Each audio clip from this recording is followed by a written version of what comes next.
स्वर्ग और नर्क। अगर हम किसी से पूछेंगे कि आपको मरने के बाद कहाँ जाना है, स्वर्ग या नर्क में, तो सभी ऐसा ही बोलेंगे कि मुझे तो स्वर्ग ही जाना है। तो क्या स्वर्ग में सिर्फ वही लोग जाते हैं जिन्हें अच्छे कर्म किए हैं, या नर्क में वही लोग जाते हैं जिन्होंने बुरे कर्म किए होते हैं? ज़्यादातर लोगों को ऐसा ही लगता है। यह कहानी है एक साधु और नर्तकी की। किसी छोटे से गांव में साधु रहते थे और उस साधु का काम गांव के लोगों को उपदेश देना था। उसी गांव में एक नर्तकी रहती थी। उसका काम लोगों के सामने नाचकर गांव के लोगों का मन बहलाना था। एक दिन गांव में कुछ कुदरती आफत आ गई और ये साधु और नर्तकी दोनों एक कुदरती आफत में मर गए।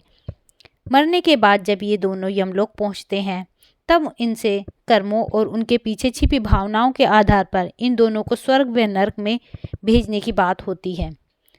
साधु को खुद को स्वर्ग में ही आश्रय मिलेगा, इस बात का अंदाज़ा था।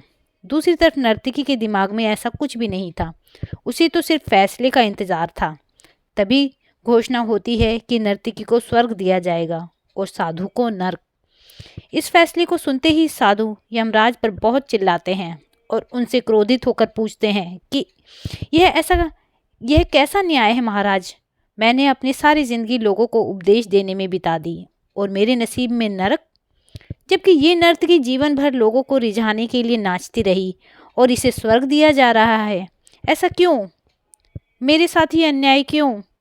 यमराज ने साधु को शांति से उत्तर देते हुए कहा कि यह नर्तकी अपना पेट भरने के लिए नाचती ज़रूर थी, किंतु उसके मन में यही भावना थी कि मैं अपनी कला को ईश्वर के चरणों में समर्पित कर रही हूँ, जबकि तुम लोगों को उपदेश देते हुए भी यह सोचते थे कि काश तुम्हें भी नर्तकी का नाच देखने को मिल जाए। यमराज ने साधु से ये भी कहा कि तुम ईश्वर के इस महत्वपूर्ण संदेश को भूल गए कि इंसान के कर्म से अधिक कर्म करने के पीछे की भावनाएं मायने रखती हैं, और तुम्हारे इस कर्म के पीछे की भावनाओं के हिसाब से ही तुम्हें नर्क मिल रहा है। इस कहानी से हमें क्या सीखने को मिलता है दोस्तों? यही सीखने को मिलता है कि हम चाहे कोई भी काम करें, पर हमारी उस काम को करने के पीछे की नीयत साफ होनी चाहिए। अगर हमारी नीयत साफ नहीं होती है तो हमें दिखने में भले लगने वाले काम भी पुण्य की जगह पाप का ही भागी बना देते हैं।